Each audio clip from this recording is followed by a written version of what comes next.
অন্যদিকে নবান্ন অভিযানে গ্রেপ্তার বিজেপির মন্ডল সভাপতি, পুলিশকে মারধর, গাড়ি ভাঙচুর অভিযুক্ত ডায়মন্ড হারবারের মন্ডল সভাপতি উত্তম বাগ মঙ্গলবারই প্রিন্সেপ ঘাটে চিহ্নিত করে পুলিশ এবং বুধবার গ্রেপ্তার করা হয় উত্তম বাগকে।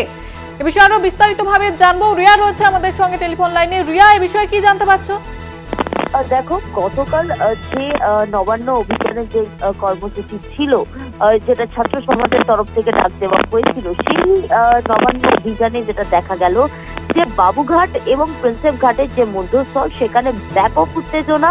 সেখানে পুলিশকে ধরে মারধর, গাড়ি পোড়ানো থেকে আরম্ভ করে পুলিশকে দেখে ইটবৃষ্টি করা, এই যে একাধিক বিষয়ে একজনকে চিহ্নিত করে পুলিশ, অর্থাৎ তাকে চিহ্নিত করে যখন তার অব্দি পৌঁছায়, পুলিশ জানতে পারে যে বিজেপির মন্ডল সভাপতি উত্তম বাগ এই ব্যক্তি, এবং যাকে এই যে পুরো ঘটনা ঘটেছে বাবুঘাট থেকে প্রিন্সেপ ঘাটের যে মধ্যস্থলে গাড়ি পোড়ানো থেকে পুলিশকে দেখে ইট বৃষ্টি, মারধর পুলিশকে, এই সমস্ত ঘটনার সঙ্গে যোগসূত্র রয়েছে এই উত্তম বাগের।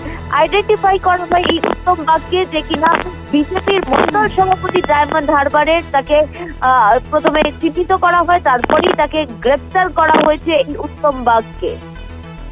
বেশ ধন্যবাদ জানাবো রিয়া। আমাদের সঙ্গে ছিলেন প্রতিনিধি রিয়া মাঝি। যেমনটা আপনাদের জানাচ্ছিলাম, নবান্ন অভিযানে গ্রেপ্তার বিজেপির মন্ডল সভাপতি, পুলিশকে মারধর, গাড়ি ভাঙচুরে অভিযুক্ত ডায়মন্ড হারবারের মন্ডল সভাপতি উত্তম বাগ মঙ্গলবারই প্রিন্সেপ ঘাটে চিহ্নিত করে পুলিশ এবং বুধবার গ্রেপ্তার করা হয় এই উত্তম বাগকে।